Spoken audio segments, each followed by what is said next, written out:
Hey, soldiers, this is a rare Saturday edition of the Soldiers of Finance channel. We got a follow-up to the report we brought you yesterday about the unscheduled and very secretive meeting that Janet Yellen called of the Financial Stability Oversight Council. It was not open to the public, and they have issued a statement. We're going to go over that statement because I think there is some, there's some aspects of that we really need to dig into. Now, there are things happening all over the world in terms of financial instability. I love this platform. Guys, if you're not a soldier of finance, go ahead and enlist by hitting that subscribe button. We have a soldier over in Romania, and I don't want to butcher the first part of the screen name. I'm going to try it, but forgive me if I get it wrong. And also educate me with a phonetic spelling in the comments, if you would, please. Your Jacob Julia, okay, sent a note saying we already had Euroings defaulting a few days ago in Romania. I think they are a Bulgarian company. And Euroings actually, yes, they are a Bulgarian company, and they are an insurance company. So that's important to watch because I don't know if you remember 2008 and AIG. Okay, that was a major financial institution, and people tend not to consider the insurance companies when they're thinking about major financial institutions. But over in Romania, the Romania authorities basically have taken control of this insurance company. So more to come on that. I do appreciate the soldier of finance that tipped me off to that. Now, these two things cannot be true.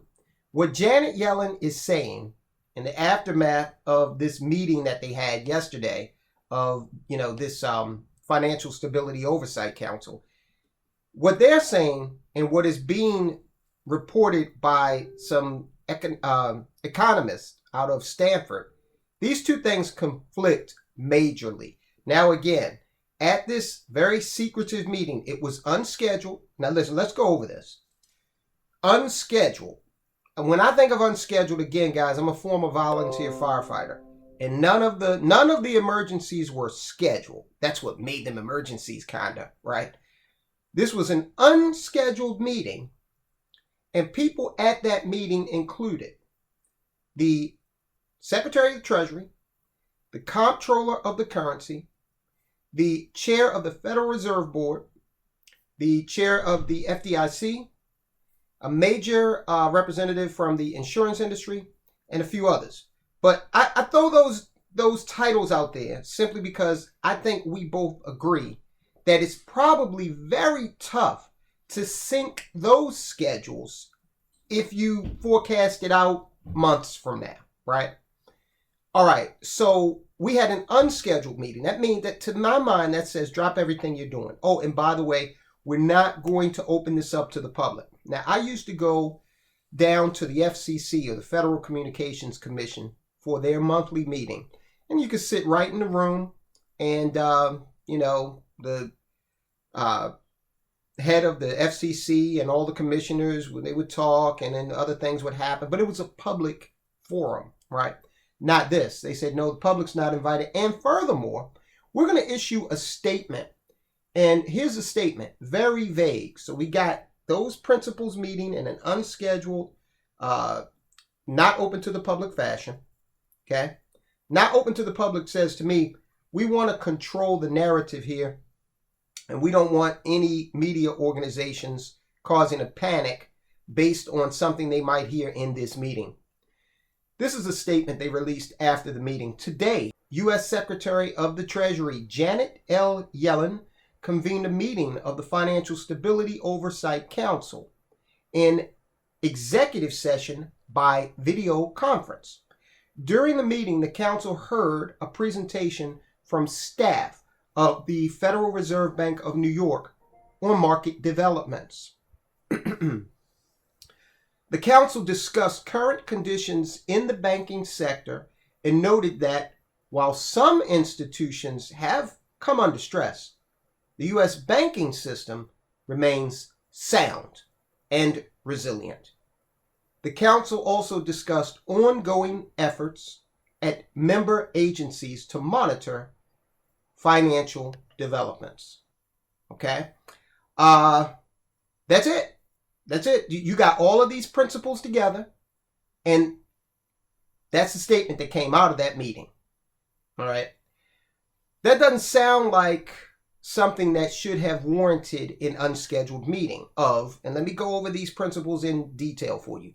Secretary of Treasury Janet Yellen, Chairman of the Board of Governors of the Federal Reserve Bank, Jerome Powell, Michael Su, Acting Comptroller of the Currency, Riyat Chopra, Director of Consumer Financial Protection Bureau, Gary Gensler, Chairman of the Securities and Exchange Commission, Martin Gruenberg, Chairman of the Federal Deposit Insurance Corporation, Rostin Beanham, Chairman of the Commodities Futures Trading Commission, Sandra Thompson, Director of Federal Housing Finance Agency, Todd M. Harper, Chairman of the National Credit Union Administration. I'm reading this, guys, because look, we're hitting all aspects of the economy, right?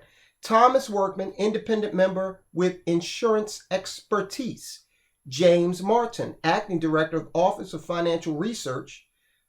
They make it a point to state that this individual is a non-voting member, as is Stephen Seitz, Director of Federal Insurance Office. So more people from that industry. Elizabeth Dwyer, Superintendent of Financial Services, Rhode Island Department of Business Regulation, another non-voting member. Adrian Harris, Superintendent, New York State Department of Financial Services, non-voting member. And Melanie Lubin, Securities Commissioner, Office of the Attorney General of Maryland, Security Division, non-voting member. So you put all of these very powerful, very busy people together for an unscheduled meeting, and all we got out of it was that brief statement. Okay. Okay.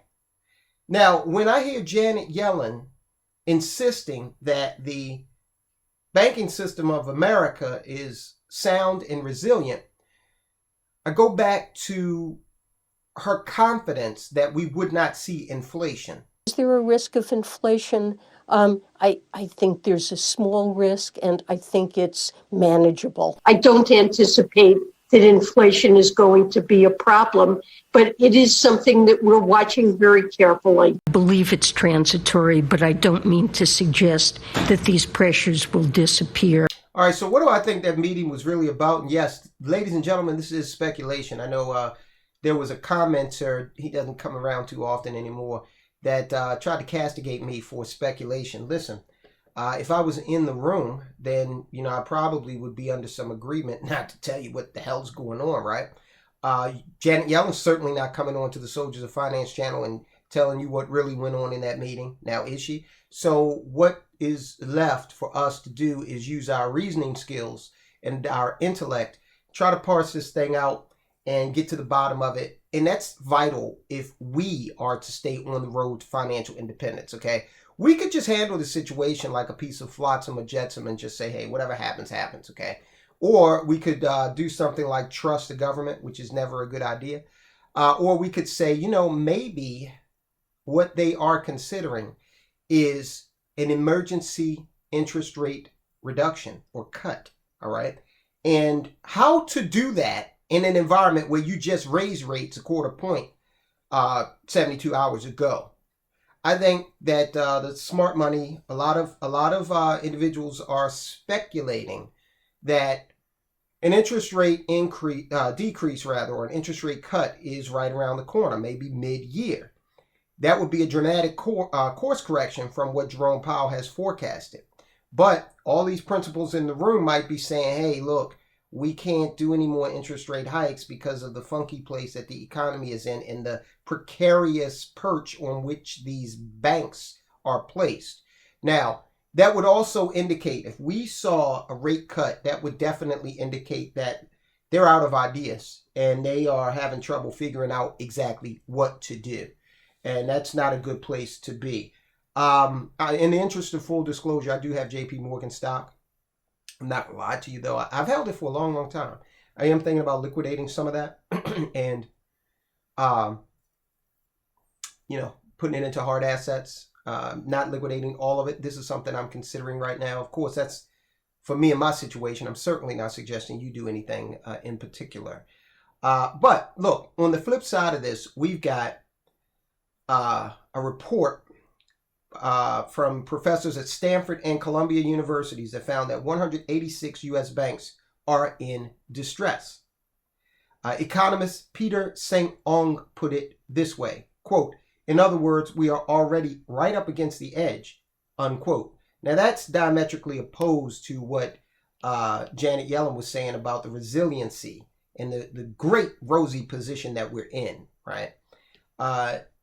This is precisely why the Fed had to create a way for banks to borrow against their devalued bond portfolio. If banks were put in a position where they had to sell those bonds to raise capital, they would have fallen like dominoes. So the Stanford and Columbia professors are speculating that it could be a situation where more of these banks are in that position. They count 186 to be exact, and untold amounts of depositors involved in that.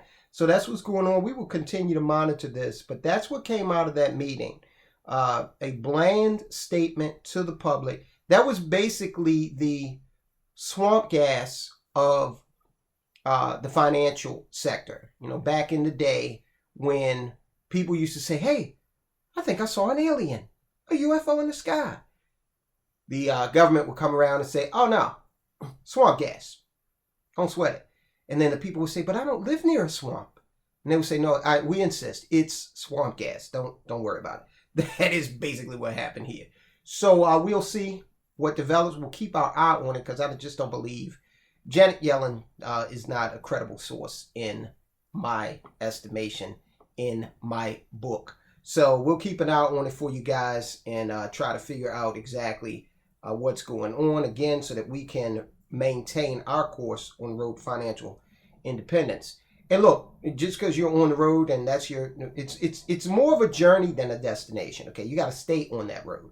Plenty of people have achieved financial independence and have lost it through bad decisions. All right, so take a look. I've already linked to the Yellen meeting, the initial report we did on that. But take a look at this report also, the Fed's shocking confession. Take a look at some of the speculation around what the Fed wants to do in terms of adding a fourth function to the currency. There's some speculation in there that they want more societal control, and they'd be able to get that via a CBDC or central bank digital currency. All right, thanks guys. I'll talk to you soon.